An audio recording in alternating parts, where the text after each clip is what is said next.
Okay, party people in the house, you're about to witness something you've never witnessed before. Live,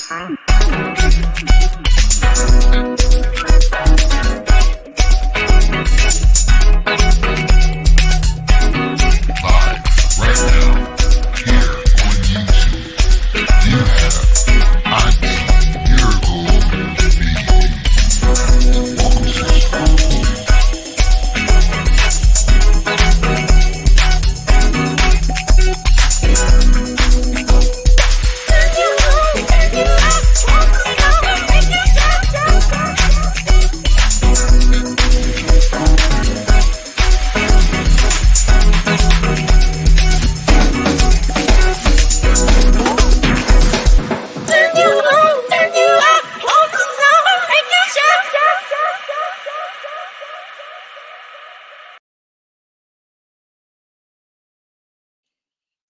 Good afternoon, everyone. Happy Sunday. Happy Sunday. How are we doing today?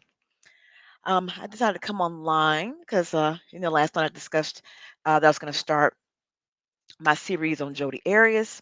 And so, since I am not uh, hungover or sick or anything, I said, I'll just go ahead and get started today while my hair dries because, today was wash day. Anyway, um, I want to go ahead and get started. Okay, so one thing about this is it's going to be a multi series because it is so much material out here about Jody that I could literally be talking for nonstop a month, and it's just way too much. So we're going to start. I'm going to give you some little bit of background, and then we're going to go to um, Oh, we're going to start with a little bit of background, and then we're going to go and watch a portion of her interrogation video. The interrogation videos alone is about 7 hours. So we're going to break these up. I'm going to try to come on here at least 2 times a week. I'm going to try to in order to get the series and to have it be cohesive. So let me go ahead and get started here and give you a little bit of background on these individuals. What's my overlay? Jodi Arias and Travis Alexander. I can figure out where. Okay, here we go. On these two, this is Jodi and Travis during happy times. So brief timeline. Um, Back in 2006, Travis met Jodi at a conference in Las Vegas. Travis was 30, a motivational speaker, and he was a salesman for prepaid legal. Arias was living in Palm Desert, California. She was a serial waitress. She was not able to keep up with being doing sales. She just wasn't motivated. Um, and her thing was that she was just a server. That was her career, being a professional server.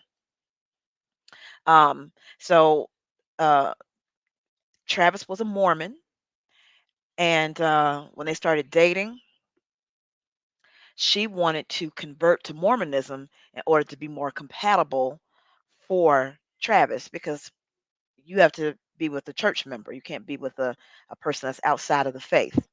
So Jody volunteered before they even really started dating. This was back in 2006. She allowed Travis Alexander to baptize her into the Church of Mormon. So back in 2007, February, they started dating. By June, they broke up, but when they broke up, they weren't a physical, or they weren't really a couple anymore in that sense, but they had a physical sexual relationship, and it was secret sexual relationship. In December, Travis was dating other women. He told friends that Arias had a jealous streak. She slashed his tires on his vehicle twice. Um, his girlfriend at the time was receiving harassing emails from, well, they suspected it was Arias, but they weren't sure. It wasn't proven that it was her. Um, Let's see here. Uh, uh, uh, uh. And I'll skip all of that about their sexual conversations. We'll get to that shortly. So they broke up in what did I say? They broke up in June of 2007. But then in 2008, Jodi moved to Mesa, Arizona, where Travis lived. So they had broken up, but she moved to be with him. They also went and did multiple trips together. They were doing the 10,000 places to go before you die, and they were doing a whole bunch of traveling together. Um, in April of 2008, after Arias moved to California, I'm sorry, moved to Arizona from California, Travis wrote a blog entry stating, "This year will be the best year of my life. This is the year that will eclipse all others. I will earn more, learn more, travel more, serve more, love more, give more, and be more than all the other years of my life combined."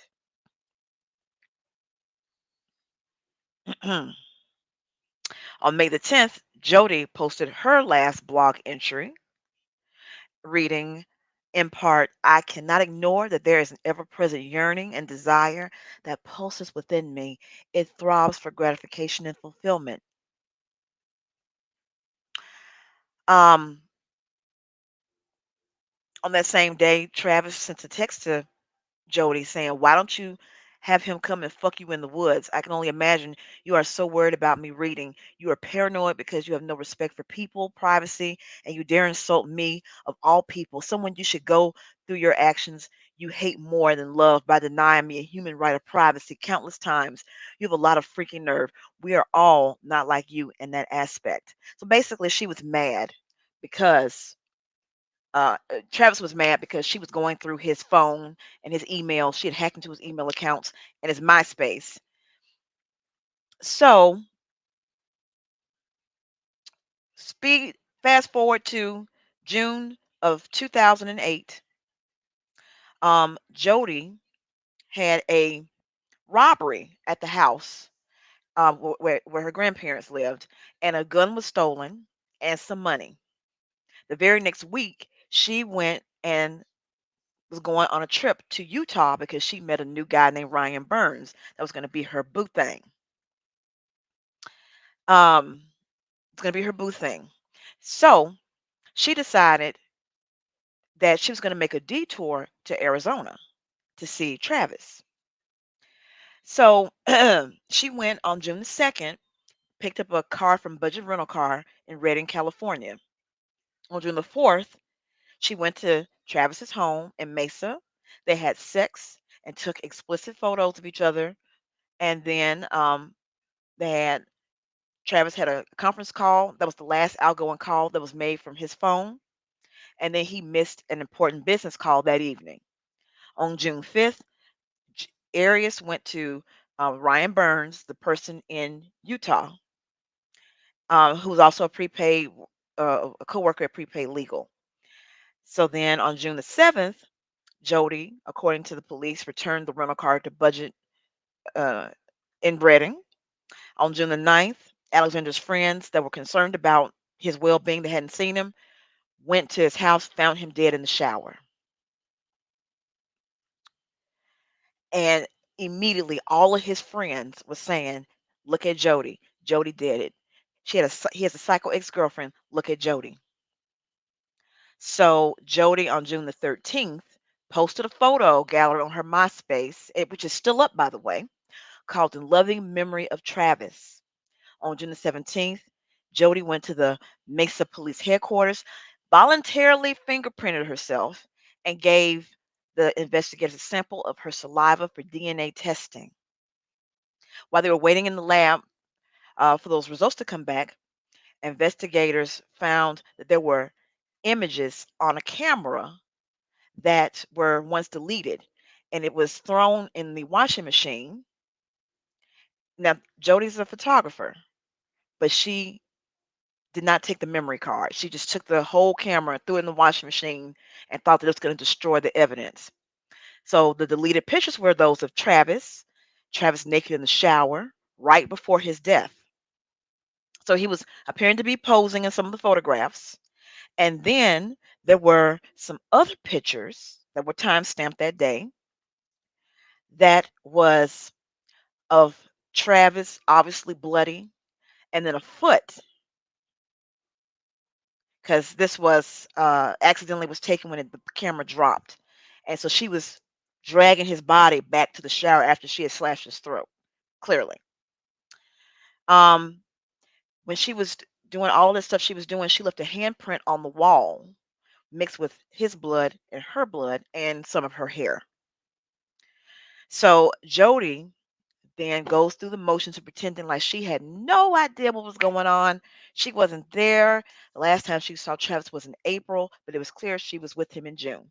So now we're going to get to the a portion of her first interrogation when she first got picked up in July of 2008. I think it was July the 15th in 2008.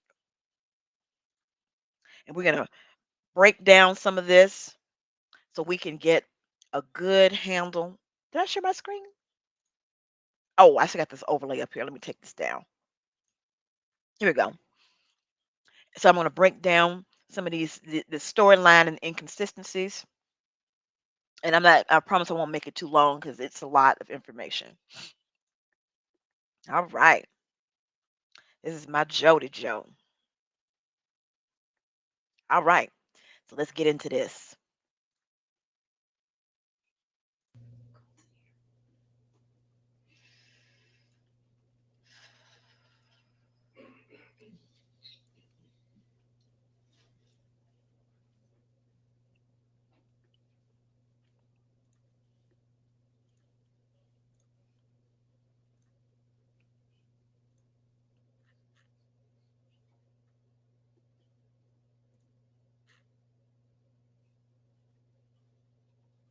And make sure y'all hit the like.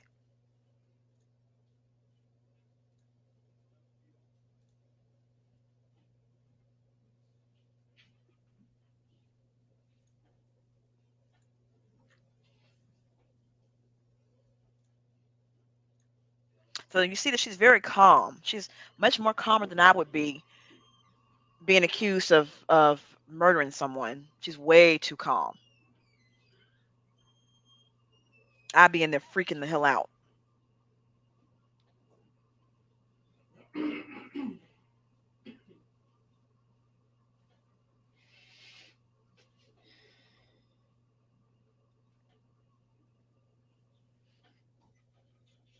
Make sure that we're gonna peep the body language. We're gonna peep her story.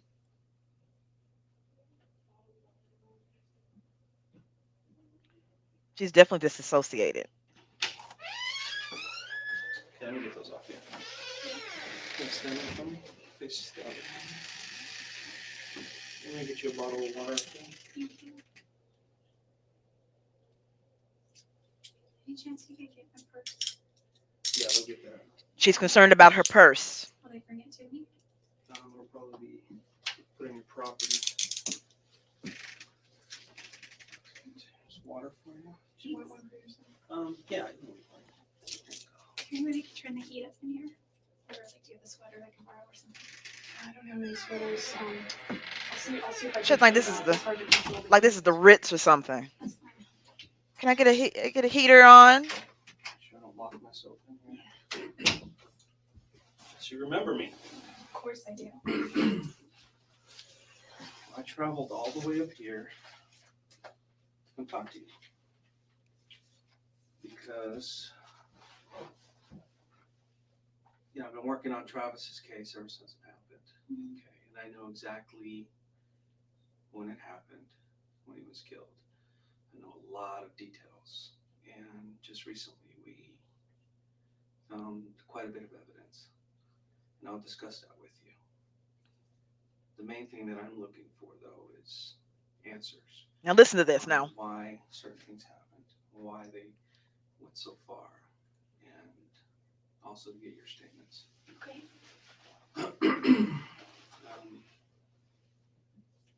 A lot of details on this case that haven't been released to the public and not even to Travis's family. And those details are known only by us and the person who did it. Okay, so the police officer just said there's a lot of details that are not known to the family or not known to the public because they do that. We all know they do that because they are trying to single out who the killer is. So there's some information that they're not going to release, but if the person who knows what happened says something, then they'll be like, "That's the bitch who did it." So he's just saying this to her now. This should have given you a clue that you are being accused, but Jodi is Jodi. Okay? And that's one of the reasons I'm here, because I believe that you know some of these details. So he just said, I believe that you know some of these details. Now remember, he said only the killer and the police. But I believe you know some of these details. And I think you can help us. I would love to help you in any way that I can. Okay. Because we're here at the police department, the sheriff's department here in, was it Siskiyou County? Siskiyou. That's what it's called. Okay. And you're considered under arrest or detained. You're not free to go. And I'm a police officer. I have to read you your rights. Okay. I'm sure you've heard them on TV. You know, I have to read them off this little card here, but they're pretty much the same. And I'll explain them to you as we go. Okay. So he's Mirandizing her right now. This is July 15, 2008, correct? Yes. Let me see what time it is here. So if he doesn't Mirandize her, 10:01. that can ruin the whole case. Morning. This is case number 2008-161-0844. Okay. You do have the right to remain silent. Okay. Anything you say may be used against you in a court of law. You have the right to the presence of an attorney to assist you prior to questioning and to be with you during questioning if you so desire. If you cannot afford an attorney, you have the right to have an attorney appointed for you prior to questioning. Do you understand these rights? Yes. And what I'm going to do is just ask you some questions, ask you what you've been doing, certain dates, and what you were up to. Yeah. You mentioned you were traveling on some of these dates. I travel. I want to kind of clarify some of these things. And, if there's a question that you don't want to answer, you don't feel comfortable, you can say no, or, you can elaborate as much as you want. It's completely up to you. It's at your speed. I don't want to pressure you. Is this recorded at all, or should we? I don't know if there's a recording or something. I don't know if So we're focused on the recorders in the room. They have audio or batteries or what? I don't think they're on. Very really cool. It's You okay. still be still. Yeah, I haven't touched those or anything, but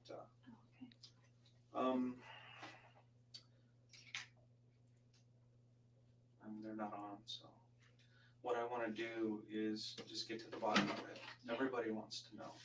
Okay. And so I'm going to ask you some questions. You can voluntarily answer them if you want.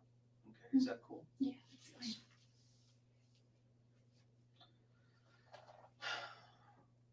There was some question about you being. Well, let's start with this.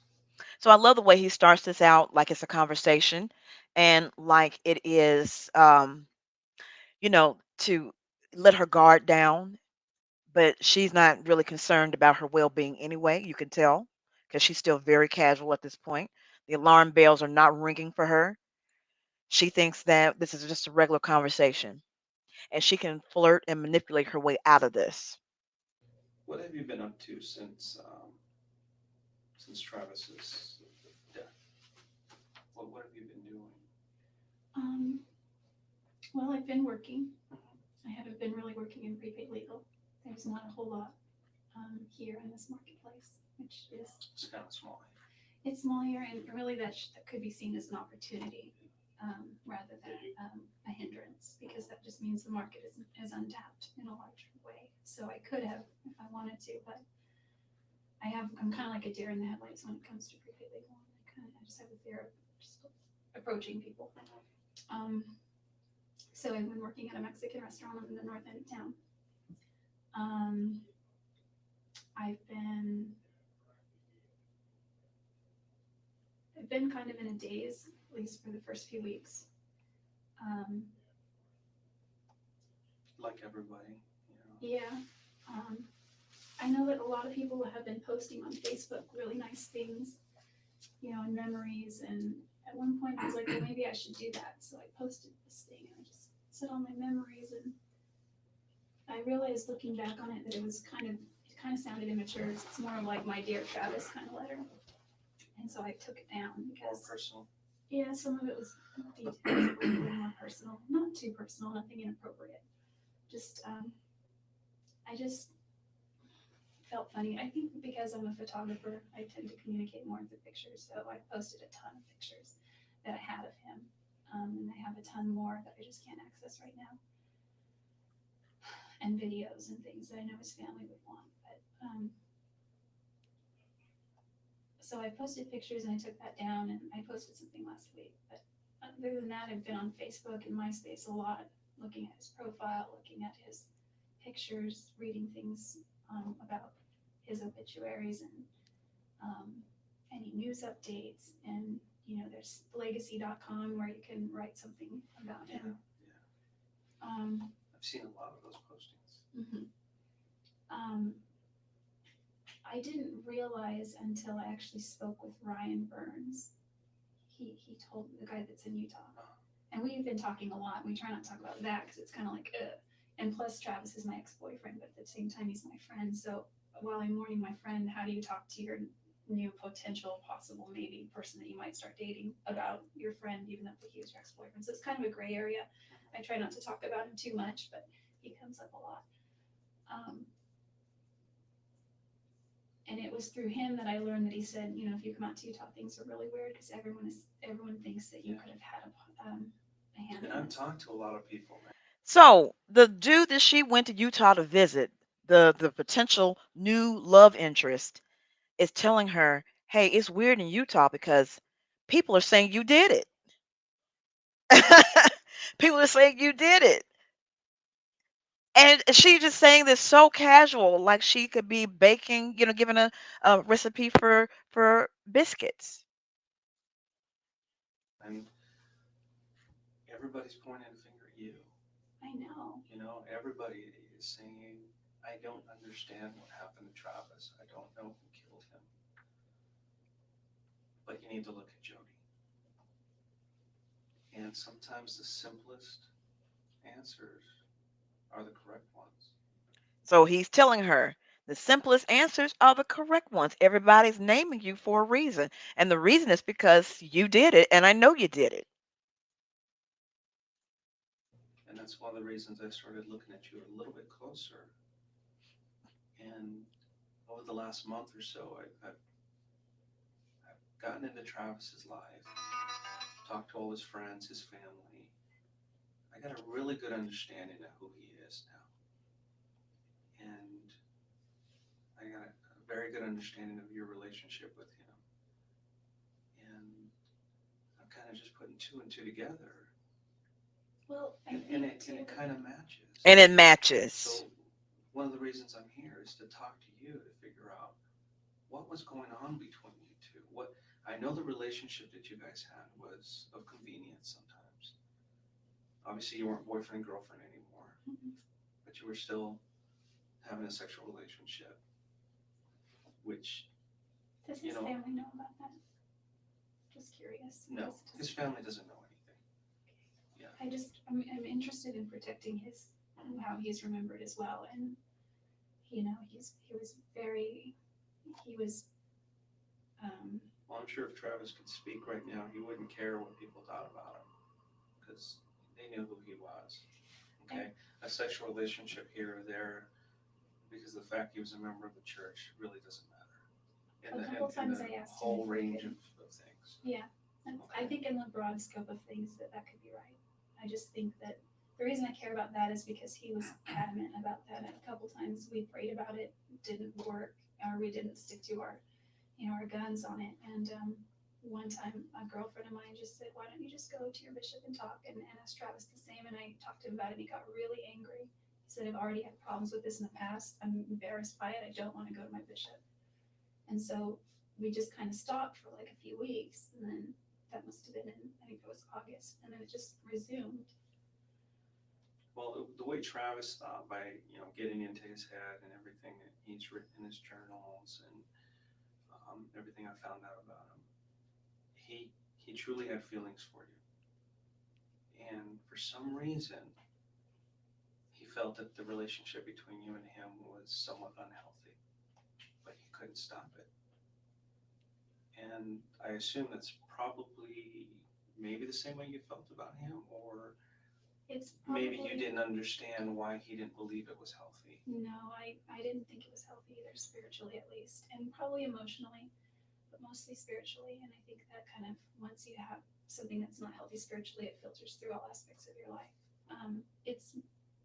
It's one of the main, it's one, like, there were three main reasons I moved back to Eureka, and one was I was in financial dire straits.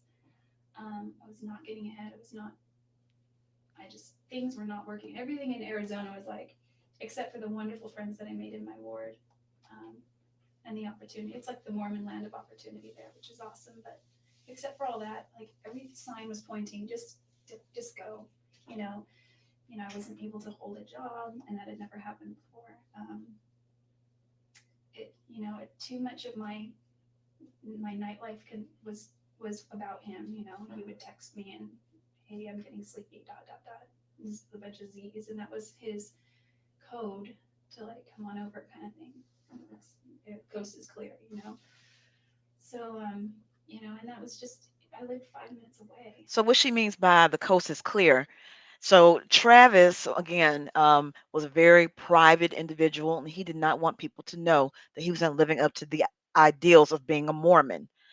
He had the image of being very devout, um, very into his faith, but he was secretly sleeping with Jodi, which is against the vow of chastity in the Mormon religion. So he had roommates, and so he would, after they had broken up, would sneak her in, and then they would have freaky sneakies going on in his bedroom, and then he would usher her on off her merry way, either when the roommates were gone or before anybody woke up. So she was strictly a booty call at this point. But she was still holding on to the relationship because she really was obsessed with him and wanted to be with him. So that's what they're discussing. 10, maybe 10, depending. And it was just too convenient and too easy, and it was fun, and we had fun when we were together. And so it wasn't healthy, and I totally agree with that. So that was one of the well, financially, I wasn't doing well. I missed my family. I moved away shortly after high school, and I come back to visit, but I realized over the years I've missed out on a lot of things. My little brother and sister Here she goes crying. missed out on just My brother and sister. their karate or their baseball or cheerleading or just whatever. And my dad is not doing well. He doesn't think he has very long to live, but he always says that. It's been that way for like a decade. He's still here, thank goodness. Thank goodness. My grandparents aren't getting any younger, and I just have an awesome family. I have an awesome family. And I wanted to be able to just be here for a little bit and regroup financially. I owe my parents a lot of money, and I owe my grandparents a lot of money, and I owe friends money. I owe my the guy that I bought a house with. I owe him a lot of money. He doesn't ask me for it, but I intend to pay him back. I tend to pay him back. He really footed the bill on the mortgage for a few months. And the third reason, and I like to put this third because I like to think that second to those reasons. You see how her demeanor changed? She was crying a second ago, and now she goes right into this storyline that she's about to give, and her voice changed, her demeanor changed, her body language changed. I would have been strong enough somehow. But the third reason was to put a distance, a physical distance between Travis and I, because I know that he really liked Mimi, and he said he did. He just, I kind of felt guilty. I mean, I know they weren't dating, but I just felt guilty somehow. And I didn't know Ryan at the time. I met him in March in Oklahoma City, and it was just brief. And I remember seeing him and saying, "Oh, I really want to go say hi to him," but he was surrounded by people, and he was kind of unapproachable. And he says he remembers meeting me too. And it wasn't until Zion, my friend, um, texted me, and yeah, I think I told you that. And this is all after This is all you after broke up. Oh yeah. Broke up with Travis. Everything was all over. Yeah. As far as the timeline, we broke. Well, it was kind of a mutual thing, but I sort of more broke up with him.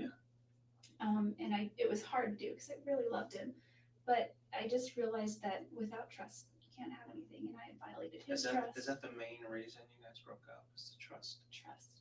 I think that there's not that the relationship was unhealthy because of the sexual activity, promiscuity, but just that you guys couldn't trust each other. I think that, and this doesn't make it right. I think that being a convert, I've had a couple of serious relationships before where I was intimate with a few people, and A few people. it's kind of silly, but I used to always joke that regardless of what the Bible says, and yes, I'm Christian, I just live my life by the Ten Commandments, and those are my rules. Da, da, da, da, da.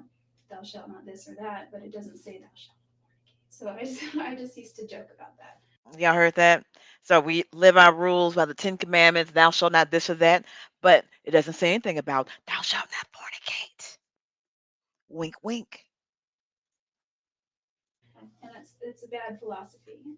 Yeah. I think that with Travis, there was a part of me that felt really guilty because there was something inside that thought this is nice for instant gratification, but you're destroying what you could have with Travis. And See? that's why we did pray about it. I remember we knelt by his bed once, and surprisingly he suggested it. Normally, I would suggest that we pray before we go on a trip or before we eat if we're alone. That was kind of unusual for him. Yeah, because he was very resistant to prayer with me. So this devout Mormon, the one that baptized her into the faith, was resistant to prayer with her. That's interesting that he was resistant to praying with her. Like it was something blasphemous or unholy that maybe he internally understood or knew. And he was too resistant to pray with her. She was good enough to sleep with, but not pray with. That's significant. I mean, I think in church it would have been fine, and I feel that maybe because we were driving away the spirit constantly, or maybe he felt that by inviting the spirit, he would feel guilty about later on in the evening, or I don't know what the deal was. Or the excuse he used was because I'm a convert, I need more practice saying prayers. He's like, so I'd say, will you say a prayer? He's like, why don't you say a prayer? Why don't you say a prayer? Why don't you say a prayer? So we'd go back and forth, and I don't know, it's just one time when I was on a trip with Havasu Pi, we were all getting on the road, and I think it was with Dan Freeman and his sister Desiree, and they were all like, Jodi, will you say a prayer? And I said, sure, and Travis was like,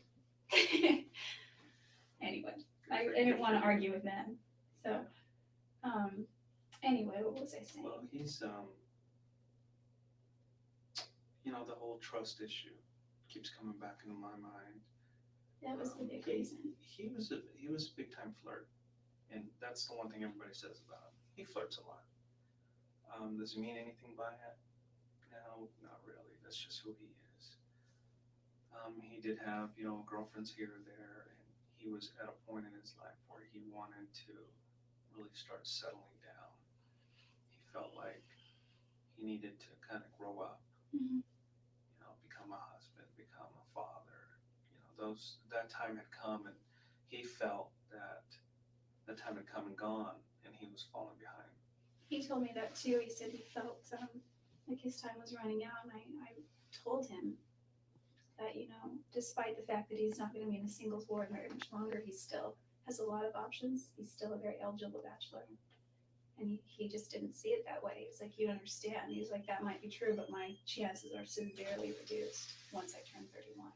It was like this ticking Well, time bomb. finding a good Mormon Well, he girl would never get a chance to turn 31. was difficult because in that church, that most of the girls get married in early 20s. Yeah. You know, He said he didn't want to marry a girl in her early 20s because he said that he noticed a lot of pattern in the church with girls that married between 19 and 24, so to speak, would they'd start having babies and growing their family, and then they would look at their single girlfriends who are still having fun with no responsibilities, and they would regret getting married. And I think if you're strong in the church, it's not so much a problem, but yeah, depends on who you surround yourself with too. If you surround yourself with the right people, it's a different story. But that's where he was. And did you guys ever discuss possibly getting married or anything? when we were dating, we did. Okay. Once we broke up, he brought it up. He actually proposed to me a lot of times, but he wasn't serious. So he proposed a lot, and you see that she just lit up and she started smiling. Well, he proposed to me a lot of times, but he wasn't serious. But just the fact that he proposed and that thought entered into her mind, she just lit up like a Christmas tree. I think he was serious once, and it was when we broke up, and that was really hard because we were on the phone, and it was just like none of that stuff should be done on the phone anyway. But I was hundreds of miles away, and I told him that I loved him. We didn't say I love you during our relationship, but we said it afterward. It was weird. I said, this isn't breaking up with him on the phone wasn't really the way I wanted to do it, but it was kind of a situation that had just come to a point where it just couldn't be ignored anymore. And Let's move to after the breakup. oh, okay. What kept you in Mesa at that point? I actually moved to Mesa a few weeks after we broke up. Really? Mm-hmm. Okay. I mean, as far as the timeline goes, but I mean, if you want to call it our official breakup, shortly thereafter, it's like we were still seeing each So other. you guys were seeing each other, but it was a long distance type relationship. It was always long distance when we were officially dating. We didn't re-date. We dated from about the beginning of February to about the end of June. So February, March, April, May, June, about 5 months total. About 5 months total. In June of 2007, you guys broke up, and then June you moved to 29th. Mesa. Yeah, I moved to Mesa sort of. Most people, when they break up, they kind of go I their own know, way. and plans were already in order for me to move there. I was already speaking with a friend who was, was going to be her roommate, and I was her roommate for a short time. She's kind of flighty. She's a great girl, though. I had talked to Travis about maybe going to Southern California instead, and he's really persuasive.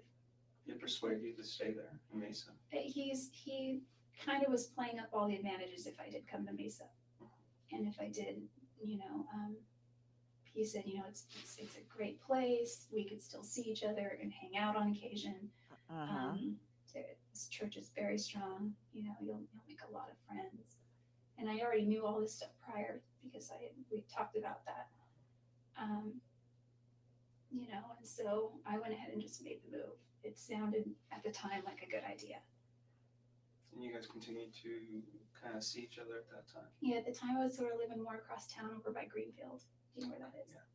It was up Greenfield near Broadway. Greenfield and Broadway were the nearest cross streets. And that's where the girl that I was originally talking with, I moved in with her. Yeah, it's kind of far from Travis. Yeah.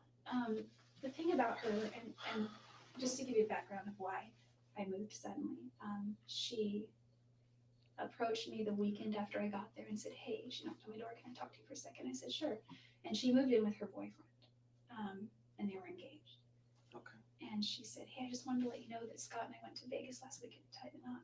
And I was like, really? She's like, yeah, we haven't told anyone, but we didn't want to live in sin. So and she had already been sealed in the temple once. So what she's referencing is her roommate. She was living with a chick, Rachel, and her and her fiance got married. They went and eloped, and so when they went and got eloped, they told her, uh, you don't have to go home, but you got to get up out of here. So that's what she's giving this long narrative about. Was waiting for her cancel or Yeah. to Her you know, ceiling be to be canceled. canceled. So they were going to have a civil wedding on the beach in Oregon, and they did that the following weekend. She told me that on a Monday or Tuesday. It was the beginning of the week, and she said the reason I'm telling you that is because I'm getting married this weekend, and I have to go out of town a few days ahead of Scott, make arrangements. And now that he's a married man, we don't feel it's right that you be here in the house. Yeah. She's like, I don't want to inconvenience you, but is there any way you could stay with somebody else or just find another place? At the time I was waiting on a house in Gilbert because I already knew they were getting married, so I was kind of looking anyway. And there was a great girl named Brenda, and she was waiting on her keys for the mortgage to go through, and it was a great ward, it was a great house, and it was brand new. Construction and all that was really nice, but she didn't get her keys for months and months. I think she's in the house now, but I don't know how to talk to her. So I scrambled. I went to the Institute. I wrote down a bunch of phone numbers. I called them all. A lot of them, I got voicemails. One girl that answered, her name was Tiffany, and she knew Travis. And she was at his services in Arizona and, as well. And we've just remained friends, sort of like on MySpace and Facebook and that kind of thing. But she said, hey, sorry, that's an outdated posting. I forgot to take it down, but go to this website. So ldshousing.net, I went there. I made 3 phone calls for the places that were within my price range. I didn't think to look where they were.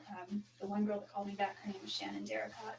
She said, here's my place, here's the directions. Go ahead and go out and come see the house. It was available, so we did. So she's trying to justify why she moved so close to Travis. That's what this whole exposition is. Why, after she got told that she had to leave when her friend got married and she had to move, why she moved so close to Travis? Because she was literally down the street from this dude that she broken up with. Oh, go ahead. All this yippity yapping she doing. Okay. So I moved out there, and when Travis found out it was so close to him, he freaked out about it. And I made sure to check that it wasn't that we wouldn't be in the same ward. And it was within his ward boundaries, but it was also within another singles ward boundary. So of course I'm gonna go the other one because it would just be kind of weird. I mean, I didn't know about him and Lisa at first. So I don't know if they were even dating at that time. I don't know what their whole timeline was. But it still would have been weird. And it wouldn't have made Travis Now, very during that comfortable. time that he was seeing Lisa, did you continue to see him as well? Yeah, and I didn't know that he was seeing her. Okay. But he would call you and have you come over. Yeah. I know there was a time when you, I guess, were cleaning his house too for extra money or something. Yeah, I did He that. hired you. Yeah, I did that because he knew that I was struggling, and he's like, I've been doing the math, and that happened pretty much right on. I think that started in August. He's like, I've done the math, and I feel that I can be more protective. My time is more valuable than X amount of dollars per hour. So why don't I pay you this per hour, and I'll work, and you can make a little bit of money. Okay. So that helped. That makes sense. And that was around the same time frame as the move and back and forth. It was like a few weeks after the move. I was still living with Rachel over on Greenfield before when that started. And he sent me this picture, and he's like, "This is your uniform. Have it by Friday, Thursday, or whatever." And it was this French painting. I was like, "No." Yeah, that's him. So she was uh, um, discussing that Travis, being a nice guy, offered her a gig to clean his house. However, he wanted her to wear a French maid uniform because this was another way for them to have freaky sneaky together. Typical. Yeah, Like I said, he's a very flirty guy. And, he is. now, obviously, the Rachel relation or not Lisa? Lisa relationship didn't work out, and then there was a time period he really wasn't seeing anybody, and then Mimi came into the picture. What did you think about her? And I that didn't know a whole lot about her. relationship? She seems like a really nice girl. He showed me her picture on Facebook. I don't think she had a lot of pictures on there. He said that he's not sure why, but he's pretty sure that she could be it, and I was happy for him. I didn't find out about Lisa. This conversation you had face to face with him? Yeah, or? yeah, it was in his room, and he had his laptop, just on his bed. I didn't find out about Lisa until after we had this conversation where we decided to all just come clean. And that was quite a conversation. Because I was never unfaithful, but there, when we started dating that timeline around February, the reason I remember February is because he had told me in December, go date other people kind of thing. And so I did. It was January 10th that I went on a date with my friend John for lunch. We just went out and had sushi. Nothing romantic happened. We didn't hold hands. We didn't kiss. I think we hugged. And I guess it was considered a date because he asked me and I accepted and he paid for it. And that was in Pasadena. Yeah, if he pays for it, it's a date. Yeah. That was in Pasadena. And the following evening, I went out with my friend Abe, and he drinks. He just got like a Maker's Mark, I think, is what is this drink. And I got cranberry juice. And we just talked forever about it. He talked about politics, which One of is... these guys in the Marine Corps or something? They're both in prepaid legal. John Dixon is not in prepaid legal anymore. He's moved on to other ventures. No, but the Marine Corps, are they in the service at all? No. Okay. Abe is he's a little bit older. He's just sort of businessman. Okay. Has a background in, I don't remember, production. And this is during the time that you guys were broken up, or This still was- kind of going I'm out? sorry, this was before we started dating. Okay. The reason I say this is because he told me a few times, he told me during that conversation too, that he's like, you seem to have a very convenient timeline for when we started dating. Because I used to ask him, like, when did we actually start dating? Because I figured if we ever made it to a year, we might as well sell. And he's like, I'm not really sure. And the reason I think it was February 2nd is because... Y'all hear all this information she's giving? Do you know of Chris and Sky Hughes? Mhm. Okay. I used to spend a lot of time at their house. And, they're a wonderful family. And Sky was... She's somebody that I really opened up to. And, I told her a little bit how I just wasn't sure about Travis at the time. And I wasn't sure what was going on there. And she wrote in this long letter, or she didn't write a letter, Travis wrote the letter, but she kind of got on his case. And they told me all kinds of things about Travis that I wasn't aware of. What kind of stuff are you talking about? They said if I don't get away from Travis, I'm going to become just like Deanna, which is his other ex-girlfriend. Do you want to waste 6 years of your life waiting for him? Because you can't commit. He still tells Deanna, I love you. And I was like, what? And that kind of thing. Yeah. And I truly believe he does love her still. Oh, he but does. Travis He loves her. had he's what you call a player. You know what that means. Yeah. He kind of He doesn't pulls intend girls to hurt in. Anybody, though. But he can't make a commitment. You see how the detective Portrays doing? himself to be a certain way. But he's really not. Okay. He portrays himself to have a lot of money. He's not. He doesn't have a lot of money. He's got a lot of things. He told me the first night that I met him, or it was the second night, it was at the MGM Grand. He invited me to this executive director banquet. And, he was kind of talking about what his earnings were the last year and how he almost made his 6 figures and that kind of thing. And then he leans in and he goes, in this business, you have to show off your money a little bit. And in prepaid legal, it is. People want to see that you're actually being successful. So, he's done a good job with that. It's about making money. Yeah. Anyway, what was I saying? Oh, so Chris and Sky were by the end of the conversation, they started calling me Deanna. And I was just like shocked. I didn't want to, the last thing I wanted. How did you feel about that? My biggest concern was losing respect in their eyes because I really, really looked up to them. And I thought I would have laughed it off, and I thought it was kind of funny, but I feared inside that I was losing their respect. Mm-hmm. So when I talked to him next, I was like, what do I do? What do I say? And he ended up writing this long letter to Sky saying, I just got off the phone with a very reluctant to talk to me Jodi, And she wrote back saying something to the effect like, I wouldn't want my sister to date you. Why do you kiss Jodi in the dark and then act like you guys aren't even together in the daytime? Things like that. That's a good statement because that kind of sums up the relationship that you had with him. It seems like Especially, he liked you, he loved you. He wanted to be with you, but he was reluctant to make a commitment, first off. And truly, he didn't think that you were marriage material. And I don't know why not. I mean, I see you. You're a wonderful girl. You're struggling. You're trying to make your way through life, and I don't see why you guys couldn't have made it. I think we have very different philosophies on a lot of ways.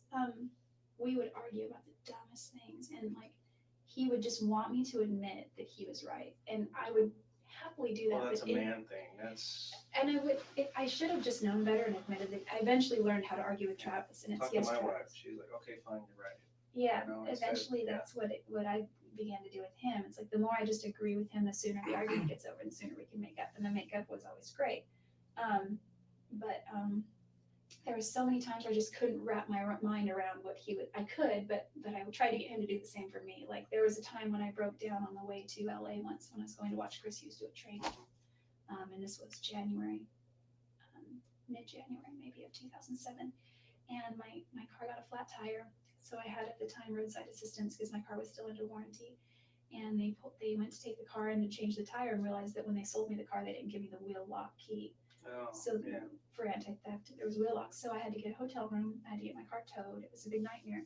And I was kind of hungry. It was dinner time. It was 7:38, and it was dark because it was January.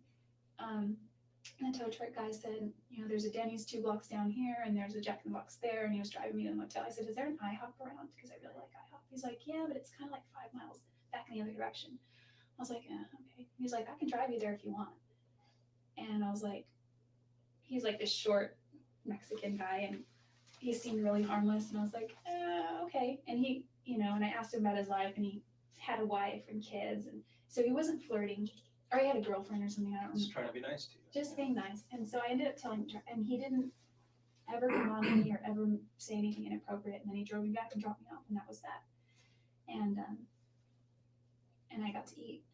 And so I told that to Travis, and he didn't say anything at first, but it got back to Sky, and Sky was like, why didn't you call me? And then I think eventually that was used against me to establish a pattern that I do weird things like that. So that's something we had arguments about a lot.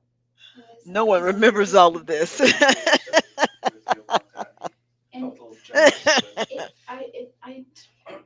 he told me once that he was a little bit jealous when he found out that I went on those dates. He's like, but I know we're not dating.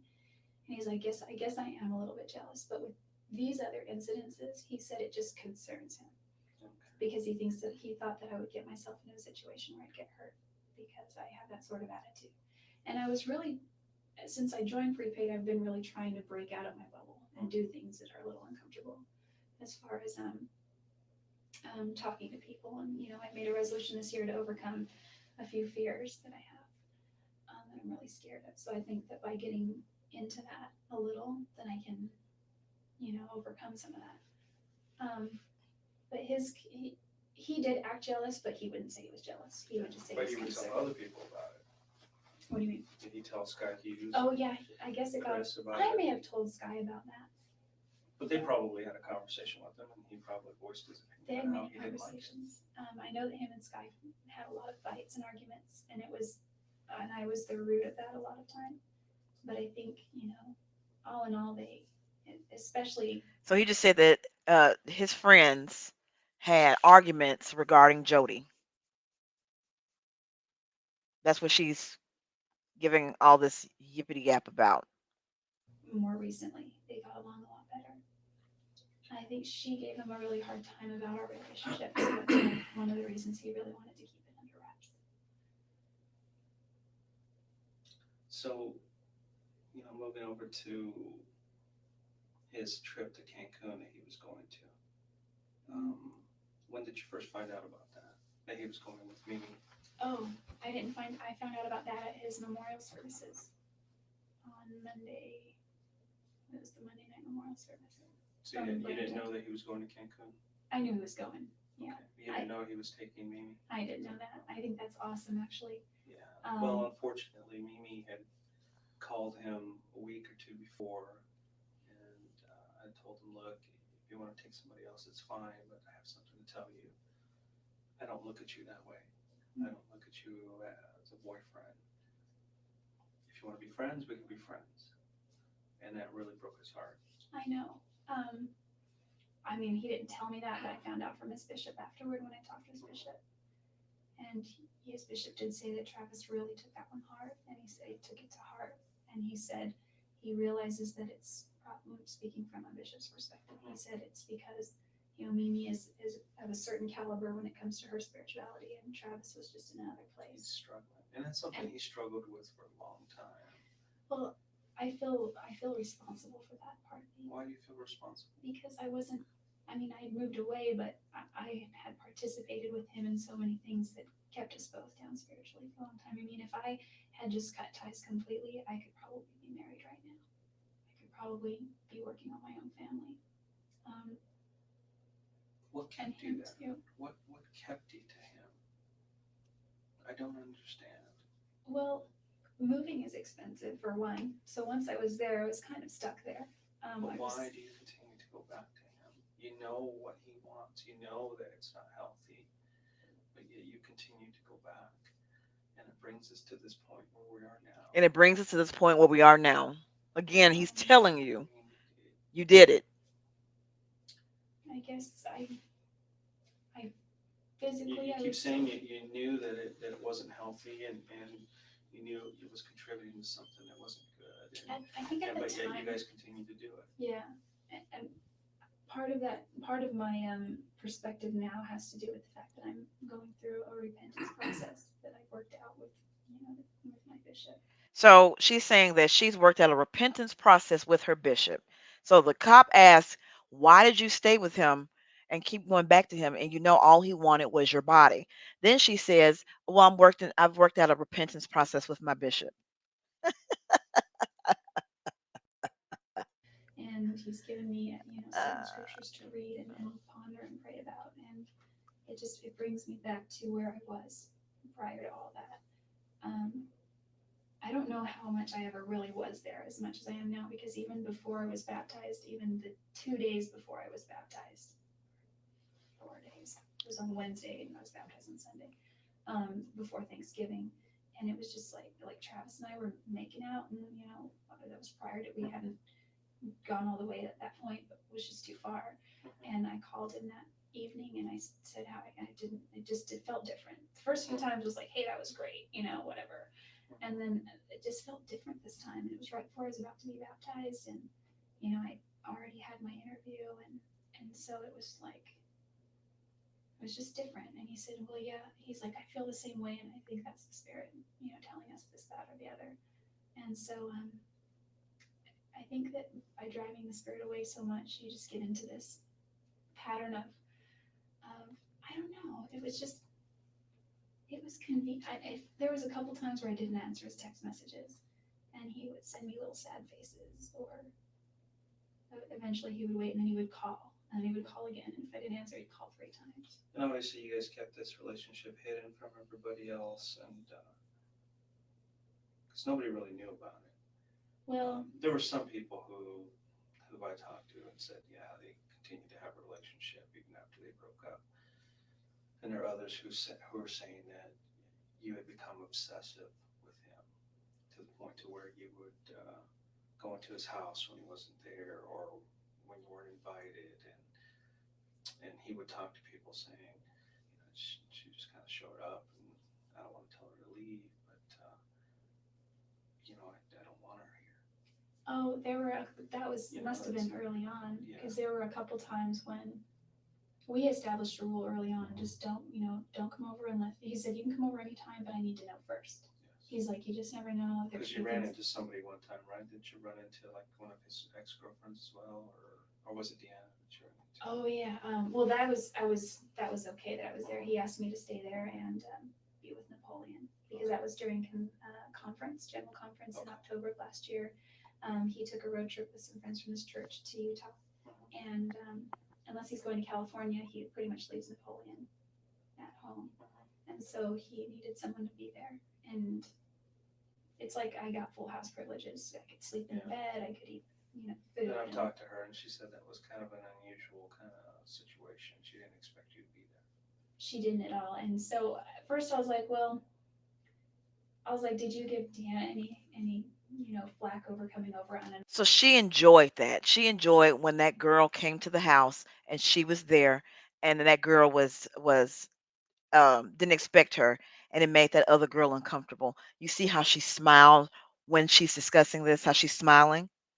announced because we had just set this rule. And he's like, I talked to her about it. He's like, but I'll tell you what, I was on the phone for 3 hours with her. She was freaking out that you were there. And I think the more people knew about us associating, the more stress we both got from it. And so it was just easier to try and keep it a secret. And we didn't always do a good job at that. I think his roommates may have seen her and some things. But they were kind of kept to themselves types. So we didn't worry too much about them. There was actually one roommate, John Hepworth, who ended up remarrying his same wife and moved back to Utah.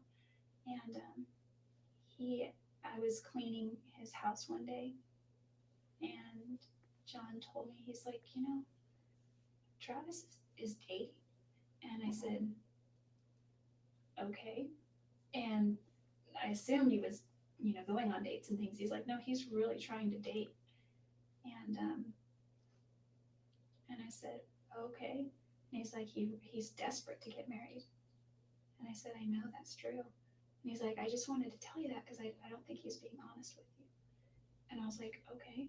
So that night, I confronted him about it, and we had a really big fight. And it was also just a bunch of things were thrown in the mix together, and then he said, listen, I'm not dating anyone. But he was very angry at John for getting into his business. He told John in a very nice way, I think, hey, I know that you probably have good intentions, but just, mind your own business kind of thing. And from then on, I don't think John really said anything.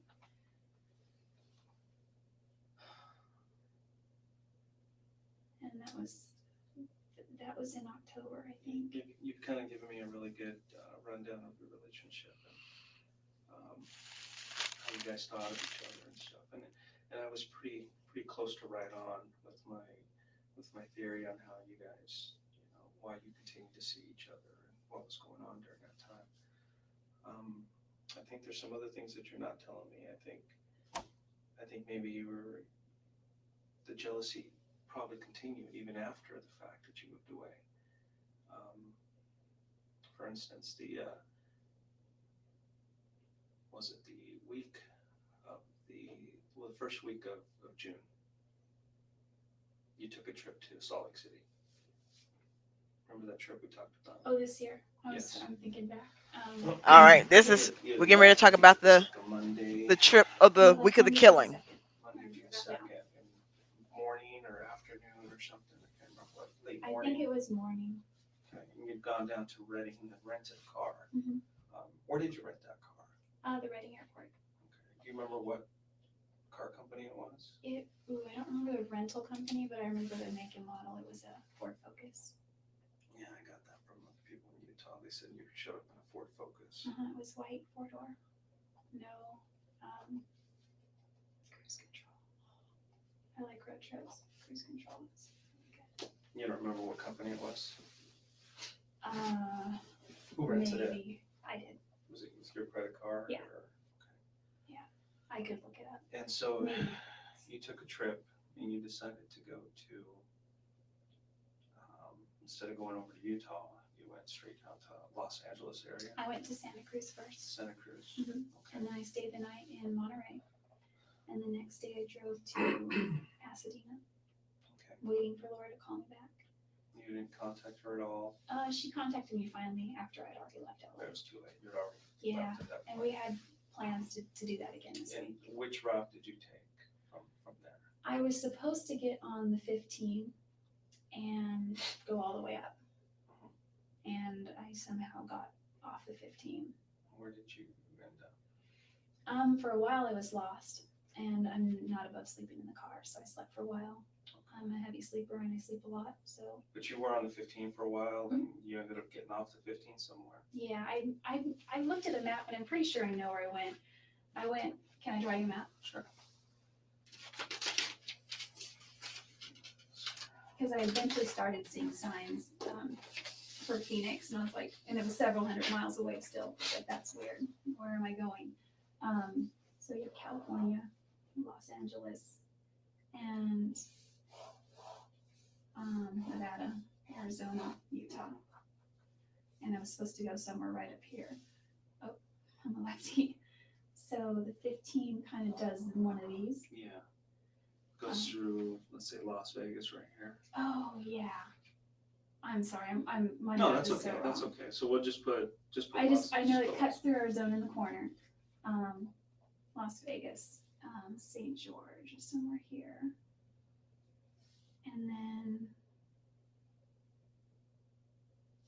the 40 runs somewhere this way because somehow I ended up on the 40. And when I saw the 40, I'm like, the only thing I associate with the 40 is Flagstaff, and Flagstaff is somewhere north Flagstaff of is Utah. right up here. I mean northern Arizona. And so and I was going east, and I was like, what's going on here? I wasn't going the right way, and so I've had for the last 2 years, I've had a car that has a GPS system in it. It's really good, and I think it hasn't served me as far as getting a sense of direction. When I moved to Palm Desert, Yeah, you kind of rely on it a little too much. Too much. In fact, when I moved in with the last place I lived in Arizona, I did not know how close it was to Travis. I didn't realize. I have a very bad sense of direction, and it wasn't until I used my GPS the whole time I was there, pretty much, just to find things. Anyway, so I got back. I looked at the MapQuest that I MapQuest a bunch of places. I was maybe going to go to Death Valley. I was maybe going to go. Did you actually cross over into Arizona? Is that how far you went? I crossed over twice, I think. My map was wrong because the 93 goes north, and then I hit the 15 again, and then I got here, and then I hit Arizona, and then I'm here. Somehow I got north on the 93, Okay. and then I hit the 15. So, I mean, I don't know where Phoenix is, Mesa. It's got to be over here. Yeah. I didn't go anywhere near there. So you took this trip and you left on Interesting that she just mentioned Mesa, and I didn't go anywhere near there. was it Monday the 2nd, right? And you didn't get to Utah until Thursday, you told me. Yeah, I got to Utah on Thursday. So Thursday, and that's the 5th. Yeah, I think so. Monday, that's Tuesday, Wednesday, Thursday, yeah, 5th. Okay, so we have, it's like 48 hours there that, well, obviously 3 days, but there's 48 hours. So this trip took you a little over 48 hours there. I have a problem with this trip. Well, I went first too. Yeah, I know. Okay. I know you went down here. Okay. I mean, obviously, Eureka, right there. Beautiful little place here, except it's kind of smoky. Yeah, You can't right see now. the views. I was hoping to see some mountains, but You really should see Mount Shasta. If you get a okay. chance. I've gone over this trip over and over in my mind and on paper. And even if there's still 20 some odd hours, even if you pulled over to sleep a couple of times. Oh, did I tell you that I got stranded? Yeah. Okay. You mentioned that. If you slept for 10 hours I only slept for about here 8 and hours. here, it would still leave 18 some odd hours for something else. Okay. This is what people are focusing on, is this trip that you took. Because they're saying she left, she didn't get to till Thursday. Wednesday? That's when Travis was killed.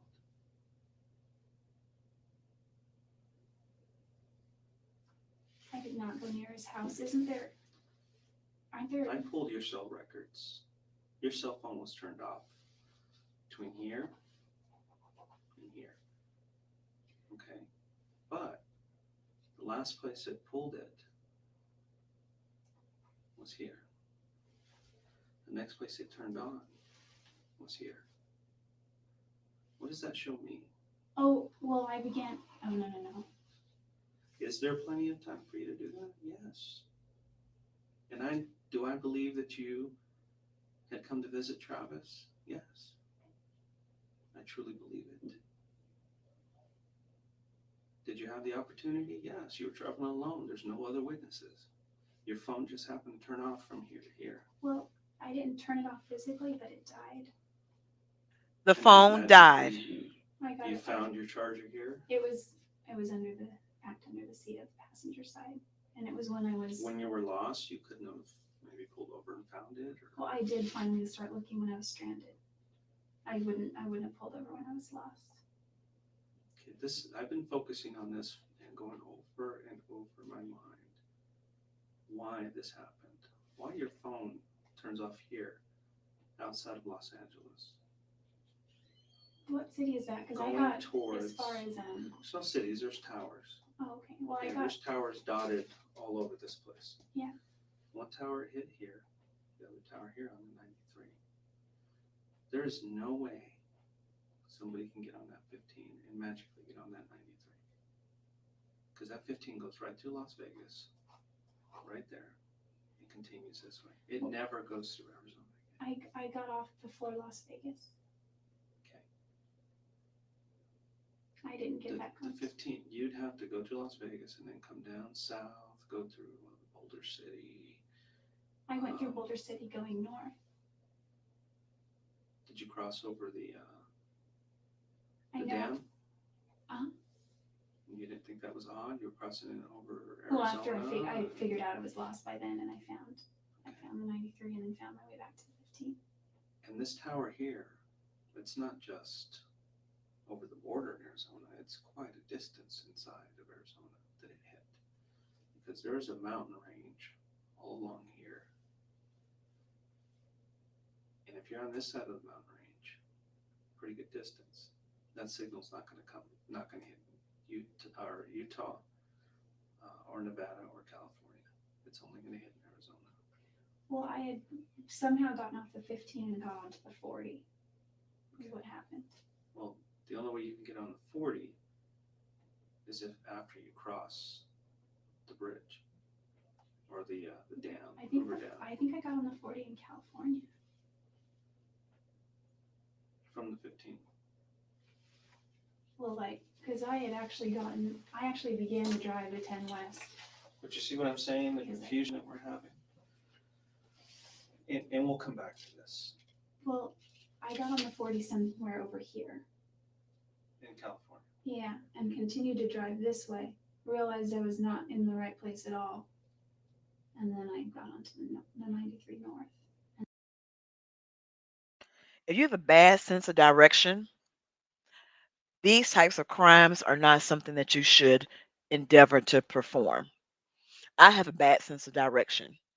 And if I had to recount how I got from point A to point B using interstates and streets, oh, I would be in the electric chair. And then I hit the 15 again. And then I went through Las Vegas and then St. George and then on to Utah. That still doesn't make any sense to me. And I can pull the maps and show them to you, and you can go over and over and over again. But I don't think you're being completely honest with me about that trip. I honestly got lost. It's bad timing. Were you at Travis's house on Wednesday? Absolutely not. I was nowhere near Mesa. She was nowhere near.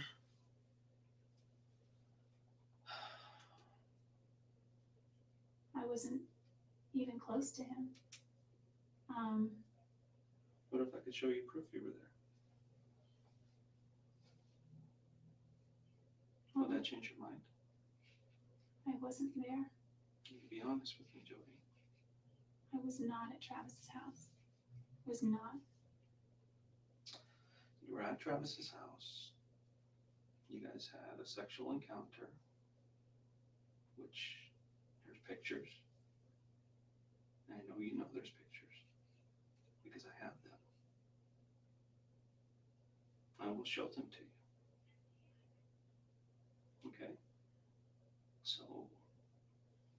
asking you is for you to be honest with me. I know you were there. Are you sure those pictures aren't from another time? Positive. Absolutely positive. The last time I had any kind of sexual contact with Travis was in April.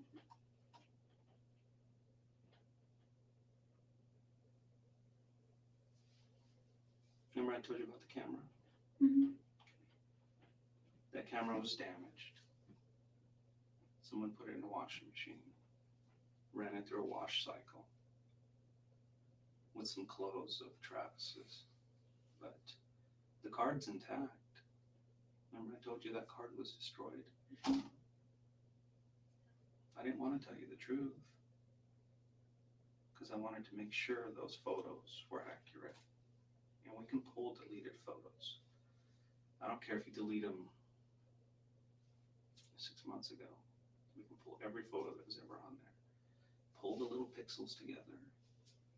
Get the timestamps on them. Not all of them, but most of them have timestamps on them. And we can verify those timestamps. Mm-hmm. And I have pictures of you in Travis's bedroom with Travis. Pictures of him. And it's obvious you guys are having sex. Taking photos of each other. And they're dated and time-stamped on the day he died. Are you sure it's me? I mean, that because I was Jodi. not there. It's you. I wasn't there. And you know it's you. Look at her body language. I know all the details of this case. The only thing I don't know is why. Why did you choose to go visit Travis that day? And why did you do what you did? I never Why, hurt Jodi? Travis. You did. You hurt him. That's why we're here. That's why I flew up here. Because I needed to talk to you about this. I can just arrest you and throw you in jail, but I want to know why. Why did you do this to him? I wouldn't hurt Travis. He's done so much for me. There's so much evidence in that house. So much. And it all points to you. I lived there. I was there for months and months and months.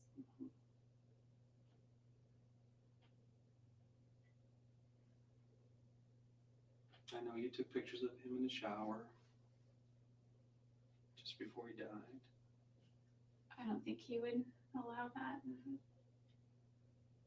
And the camera actually took a couple of photos by accident during the time that he was being killed.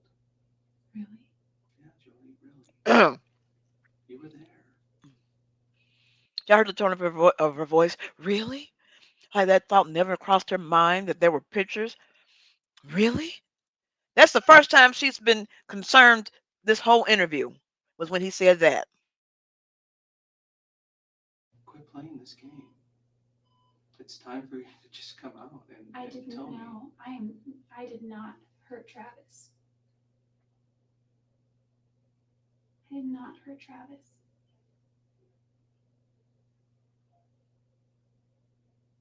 I wouldn't do that to him. We have the pictures.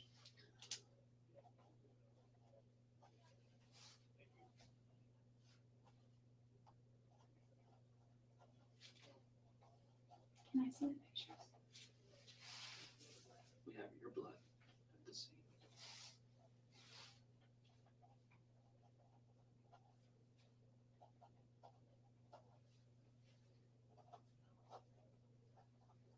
Your hair was blood at the scene.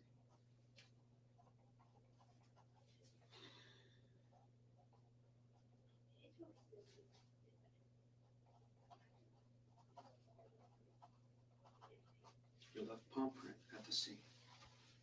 In blood. What's going on there? Well, I can explain the blood and the hair. I don't know about my left palm print. How can you? Okay, hold on to your seat when she explains why her blood and hair are at the crime scene. Can you explain the blood in that? Well, because I used to bathe Napoleon all the time, and You haven't been there since April, right? mhm. Well, He's had the house cleaned several times since then. And this hair was not just a hair, from the shower or something. This hair was stuck with blood and obviously had blood on it at the time it got stuck where it ended up. my There's hair would have no been way. all over. There's no other hair. Can you take a hair sample and We like have your DNA. no, but I mean like you know how they could do drug tests and find out when things were done? No, Can you we can't do that. can't you measure the time? We have DNA matching that hair too. Okay, I know, but my And that hair had a follicle on it, and that means that hair wasn't there very long. The follicle will usually dissipate and go away after a certain time. It'll fall off the hair itself. well when I would Okay. brush my hair Jodi, there, I mean this one, you absolutely. So between April, which is the last time she said she was there, and this date, which was in July, she's trying to tell us, she wants everyone to believe that that hair is from 3 months prior, that they haven't cleaned the house, they haven't swept, mopped, or anything in all of that time, and her hair is still there from when she brushed her hair and gave the dog a bath. Cannot cannot explain that away. You either had blood on your hand and you touched the wall, or there was blood on the wall and you touched blood. could my palm print have already been there and I touched it? Jodi, Okay, so hold on. Jodi, She just asked, could the palm print already be there? That's how she's trying to explain the blood on the wall. That her palm print was already there on the wall. A bloody palm print on the wall. this is over. This is absolutely over. You need to tell me the truth. Listen, the truth is I did not hurt Travis. Okay, so we're Jodi, safe. you can continue to do this. Okay. A records check shows you that you has reported a gun stolen. 25 auto. Just happens to be the same caliber as the weapon used to kill him. A 25 auto was used to kill Travis. Mhm. Yeah, along with multiple stab wounds. Jodi, if you want, I can show you some pictures of him. Do you want to see pictures of him? Part of me does and part of me doesn't. Why? Because you don't want to remember? No, I just Jodi, there's a morbid curiosity. Jodi, Who the hell says this? That you're being accused of murdering someone, of stabbing someone, blood and hair on the wall, all this forensic evidence, and you say, I want to see the pictures because it's a morbid curiosity. Who does that? wanted to know how he died. we can keep playing these games over and over again. I'm not going to believe you. When Alright. you start telling me the Listen. truth, She's thinking. then I can believe you. She's But thinking. I can't deny this evidence. I can't. The trip you took doesn't make sense. The opportunity was there. Your pictures on that date with him, your blood. Do you notice how she's staring so intensely at him and the way that she just makes these subtle movements to match every movement of his? She's one of those personalities that she tries to mirror people and mimic their behavior. I just noticed this that every time that he moves, she moves, and it's very subtle gestures. Is in the house mixed with his. It's really eerie. Mixed. Not alongside, but mixed.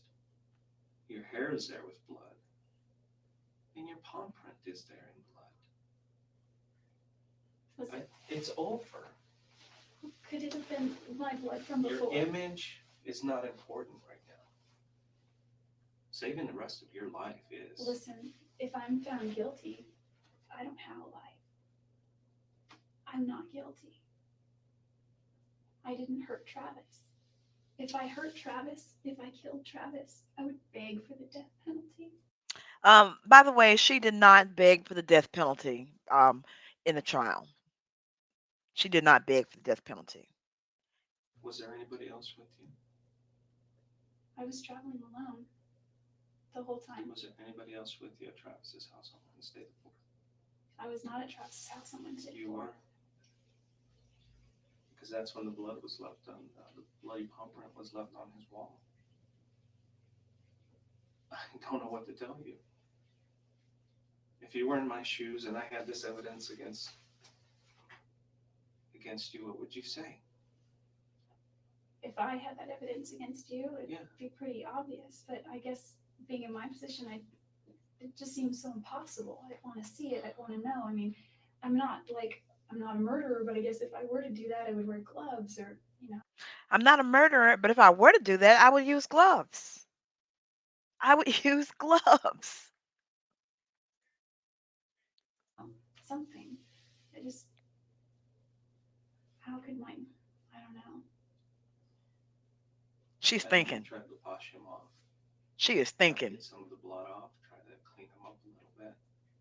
But you're even denying the pictures of you being there.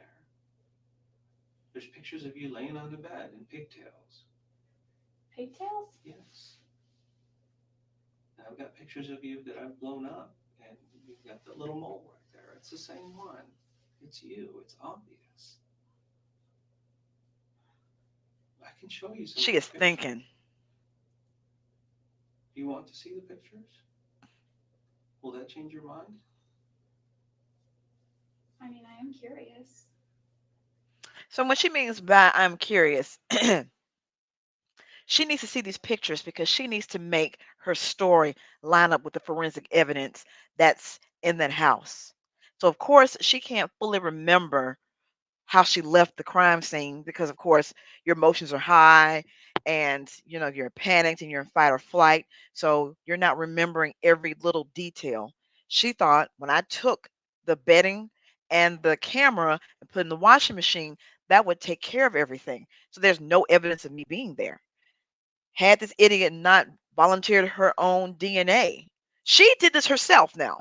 She called the police to volunteer her DNA. She said, take fingerprints of my hands, take fingerprints. Here's a swab of my saliva. So she gave them the forensic evidence herself. Let me take a break and let me go find him. I'll bring him and show you. I wasn't there. But you need to think about what you're saying. This continuing to lie is not going to help you. Admitting to something I didn't do won't help me either.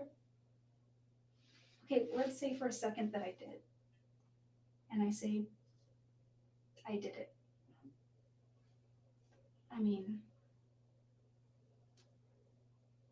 the motive is there, the jealousy issue. But I wouldn't even say it was jealous. I mean, there may have been some jealousy there, but then what is I think it? if What anyone, caused this? I think if anyone, maybe Travis was jealous, but That's not what everybody else says. Well, they know he was jealous, but they think that you are absolutely obsessed. Obsessed is the word that they use. That's the word I hear from everybody. Fatal attraction. I don't know how many times I've heard that. Look at Jodi. Jodi had to have done this, or she got someone to do it for her. There's not one person that says anything else. Why is that? That's the perception they have of you. And there's a reason for that perception. Maybe because it's true. maybe because we kept hanging out, Mm-hmm. but not because it's true. Cause this. I can prove you were there. I can prove it. But what I don't have is I don't have answers on why it happened. Or, maybe something just got out of hand. Maybe things got out of hand. Did you find the gun? Maybe that would. Jodi, we're just playing games here. She's still she's still acting like this is just a regular interview and that she can somehow maneuver her way out of this net that she just entrapped herself in. She did all this herself. That gun was in your possession. When did you report it stolen? I didn't even know that there were guns until my grandparents reported it stolen the day that their house was broken into. When was that? I don't remember. It was a few months ago, maybe. What did you do with the gun? I don't have a gun. Keep in mind that she says that she does not have a gun. They're going through your house right now, so are they going to find anything there that will lead you back to this? I don't think they would. I don't think they would. I don't think they would. So you said that you weren't there. There's no way that you were there. How would there be any evidence that will link you to the crime scene outside of the DNA that you already left at the house?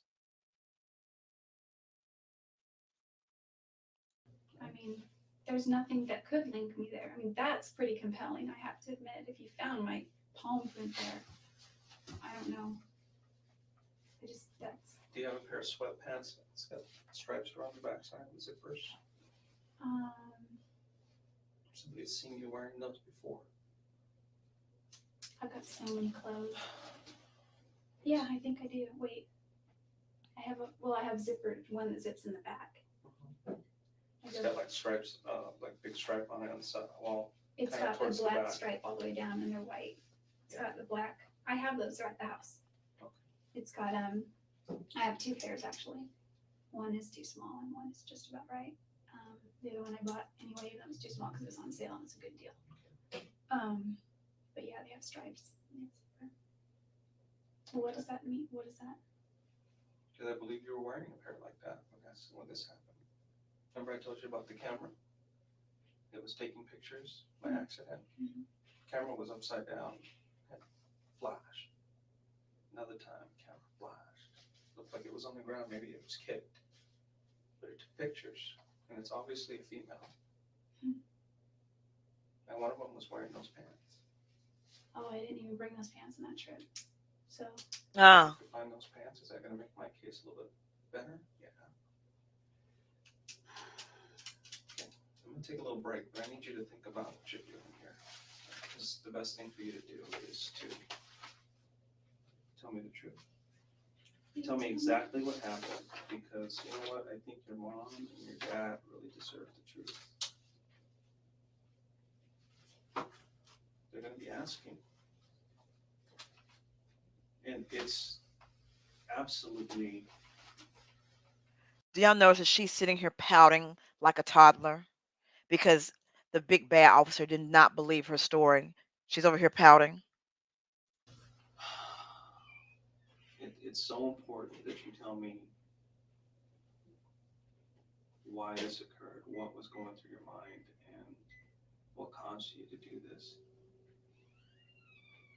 It happened, and I can prove it happened, and there's no doubt in my mind, and there absolutely is no doubt in anybody else's mind who's investigating this. You were there and that you did this. But I'll let you think about that.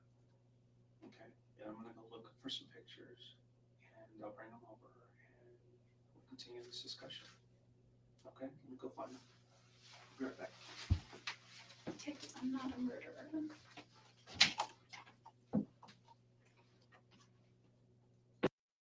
All right, guys, I think this is a good place to call it for today. I don't want to make this way too long and overload y'all with information.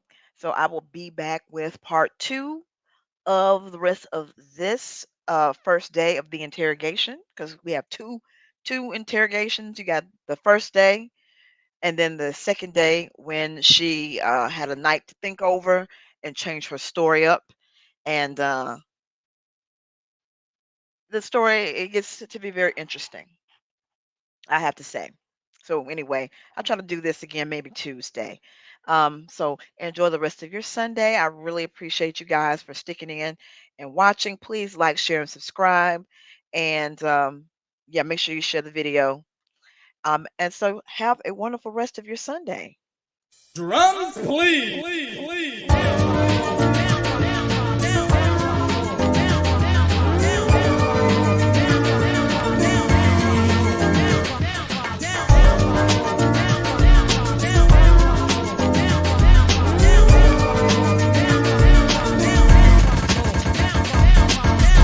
Ladies and gentlemen, we have had a great time tonight. We have truly enjoyed ourselves, and we would like to thank you for being a part of the show and coming to visit this platform.